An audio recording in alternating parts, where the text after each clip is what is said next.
আপনারা যদি আমার জোর করে নিতে চান না আপনারা আমার লাশ নেবেন, তাও আমি যেতে চাই না এখান থেকে। তুই মর, তুই মরলেই তোর জন্য ভালো হবে। তুই একটা মুসলিম নামের কলঙ্ক। তুই একটা মুসলিম হয়ে কিভাবে একটা হিন্দুর হাতে তোরে সোপর্দ করো? কাবিনের টাকা চাচ্ছি না, আমি চাচ্ছি আমি আমার হাজবেন্ডের সাথে সংসার করতে। কাবিনের টাকা লাগবে না, ও তো তোর সাথে সংসার করবে না, কারণ ওর পরিকল্পনাই ছিল এইটা যে তোর পেটে বাচ্চা দিয়ে ও পালিয়ে যাবে।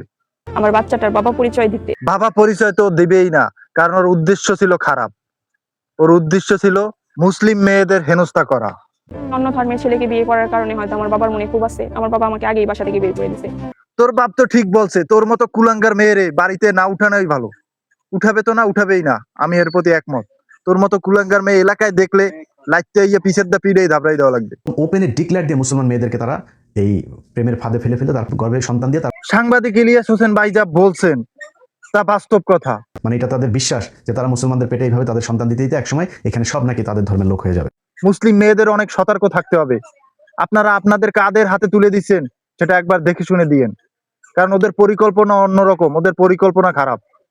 ওদের পরিকল্পনা মুসলিম মেয়েদের নিয়ে ভারতে বিক্রি করে দেবে, এই ওদের চিন্তা ভাবনা। ভিডিওটা জ্বরের গতিতে শেয়ার করবেন যেন সবার কাছে পৌঁছে যায়।